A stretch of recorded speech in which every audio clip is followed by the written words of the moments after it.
Hello everyone, welcome to IELTS Juice. Let's start assessing one essay today. Our topic is about not a very pleasant subject, but you and I are here, so let's do it together, okay? Many offenders commit more crimes after serving the first punishment. Why is this happening, and what measures can be taken to tackle this problem? So, maybe in the IELTS community you have heard that this may be called maybe a cause and effect question type, or maybe a problem solution type. Yes, it's actually a combination of both. But for IELTS, this is a question that has two main ideas. The first main idea is, why is this happening? That is the cause part. And the second part, what measures can be taken? This is the solution part. Measure here means what solutions you have to offer. And please pay attention. It says what measures, plural. So we have to come up with more than one solution. It means minimum 2 solutions. If you have time, 3 solutions. But that's optional. It has to be at least 2. If we just write one measure, IELTS will look at it as the question is not addressed fully, and you will get a 5 in your task response. So that is something we need to be very careful about, okay? Now let's continue. An increasing number of offenders usually reoffend once they have released from prison. They have been released from prison. Prisoners do not release anything. They are released by the police, by the prison guards, by a judge. So we need a passive voice here. In my opinion, this is mainly because of a lack of rehabilitation and difficulty in finding employment. I love the word rehabilitation. You see, it makes me feel excited. And the spelling is actually correct. In finding employment, once they are released, again, same mistake. Different grammar, different tense, different grammatical tense, but still the same grammar, the same error, Pardon me, guys. Let's continue. There are a number of solutions which should be implemented to deal with criminals who reoffend. All right. This is a very clear introduction. In the first sentence, that there is a problem, that many offenders reoffend. In the second one, I understood that there are 2 causes for this issue: lack of rehabilitation and difficulty in finding employment or finding jobs. In the third sentence, I realized that there is hope. There are a number of solutions. We don't know how many the essay is going to target yet, but we know there are solutions, and part of the essay will focus on that area. So this is a very, very good introduction. I have a clear structure of what the essay will look like later on. Now let's continue reading the first body paragraph. So, firstly, the main reason for most first-time offenders, if you guys pay attention, there's a hyphen here. So it makes it a compound adjective, and that's correct. For most first-time offenders committing crimes again,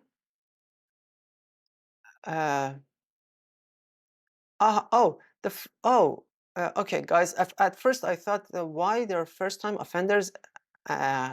First-time offenders are first-time offenders. Why are they committing crimes again? now I realized that, oh, okay, yeah, they were first-time offenders and now are committing crimes for the second time, or maybe third time.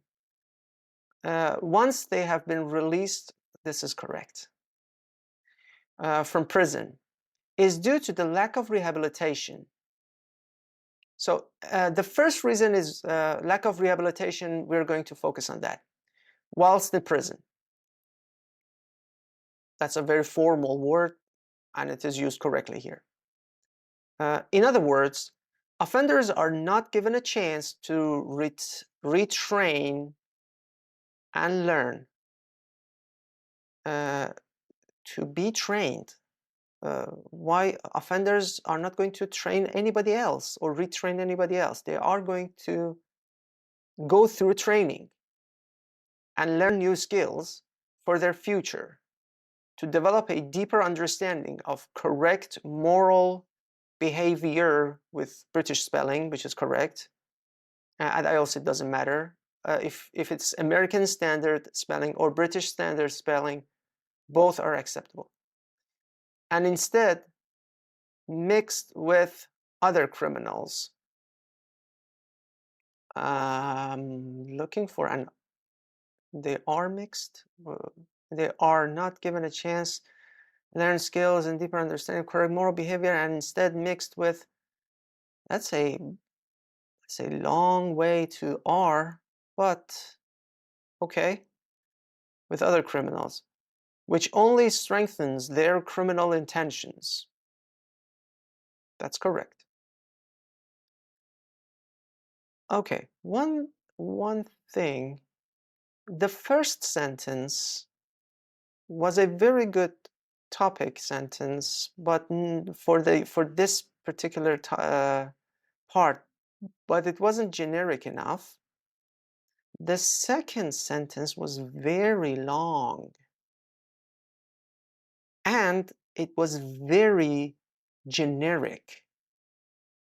I wish we had either broken it down into two sections, or there were one example here. You see, this is it says in other words, so it's all further explanation for the previous sentence, but it is a little too complex. Secondly, repeat offenders, repeat offending, repeat offenses are also owing to the difficulty in finding employment. So these are people, or maybe it's the repeat offense. It's the phenomenon. So repeat offense is also owing to the difficulty in finding employment after being released. I don't know if this is the phenomenon or it's the people. That's why I'm a little confused. As a result, many of them, okay, so it should have been people. So repeat offenders are also, then the sentence must have been changed. Yeah, you see, guys, I also have a little bit difficulty in figuring out what the initial intention of the writer was. As a result, many of them struggle financially, which certainly leads them, financial struggles, or or that phenomenon, struggling with finance, certainly leads them back to crime, regardless of the consequences.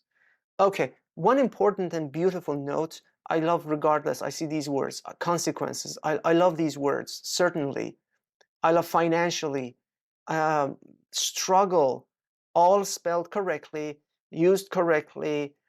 The individual words are beautiful, but I have two issues. One is the sentences, and the other is that it's these sentences are very generic. I need one example here, like struggling financially. Maybe one example, like, yeah, and these criminals have families, and they have to pay rent. Sometimes the rent is this. For example, in the city of, I don't know, Vancouver, the rent is this, and they cannot pay this much by just by being locked in a prison. So they need to do this. They need to find a job, and well-paid jobs, like, or examples like working in a a chain store like Target or Walmart, doesn't give them enough salary to cover the costs. Or maybe it does, but they don't hire them because of their criminal background. That kind of example would help me understand the point very well, or deeper. I mean, it deepens my understanding. So the first paragraph was devoted to the problem, the causes of the problem. Now the second one focuses on the solutions. There are two effective solutions to deal with problems of reoffense. We need a noun. Reoffending is a gerund. It is a noun, but it's not suitable in this context. So this is a very good topic sentence. One way to tackle this issue is to ensure that all criminals entering prisons are given the chance to retrain, to go through training and learn useful skills. I still have issue with this. And learn useful skills that will ensure them a job after serving their punishment. Fair? It will help them reintegrate back into society. Okay, I mean, like, integrate back into society again. If I were the writer, I would have refrained from using this. Integrating back into society, like it has been done multiple times. I'm going to assume these guys entered the community or the society multiple times. And give them some means of supporting themselves financially. Another method of dealing with repeat offenders is to have more supervision and checks in places when offenders are back to society. For example, A or B. For example, in these two areas, it is, I mean, this action would be most fruitful. It would hopefully prevent them from taking, I love this structure, from taking any chances, and deter them, I love the word, from reoffending. They are being so closely watched. I'm begging at this point for one single example. In conclusion, providing training in prison and also close observation when first-time offenders are released are effective methods in dealing with these issues. I like it. Providing training in prison and close observation when first-time offenders are released are effective methods. Both of them are here. The first one is when they're released, we provide them with training, and the other one is supervision. Yeah, here. That's the second part.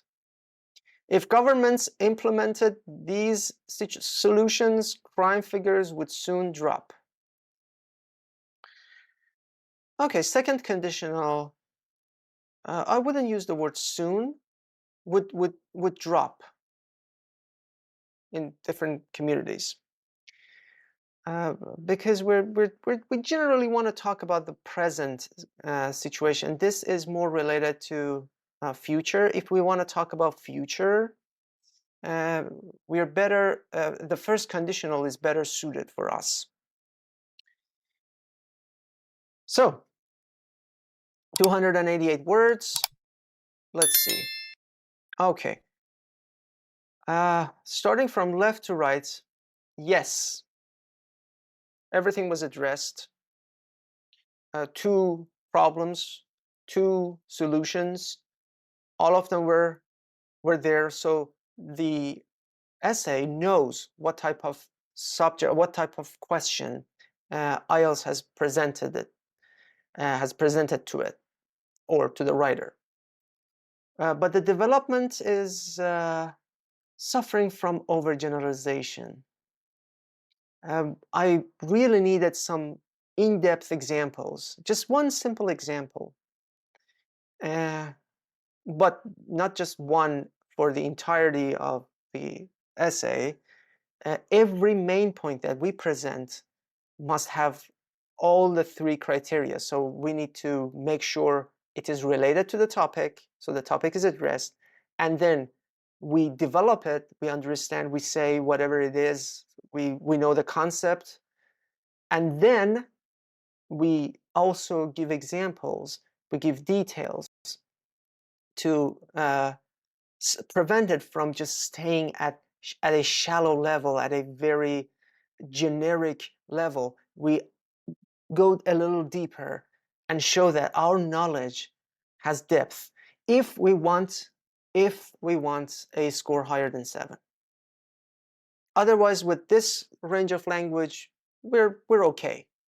You can see that at IELTS, if your essay is a little overgeneralized in certain areas, you still get 7, provided that the other conditions are met. I already told you about coherence cohesion. I didn't find issues in their sentence connections. The arrangement of ideas were sequential.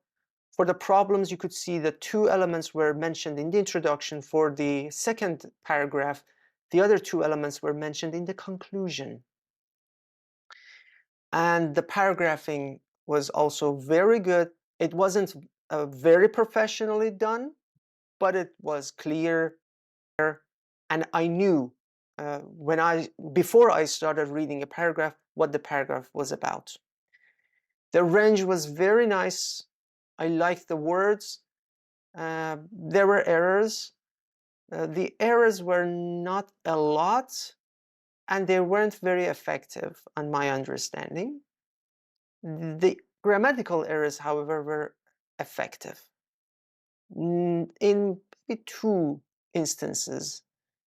And I could understand about the difference between passive voice and active voice, but still, they might change the meaning for the reader.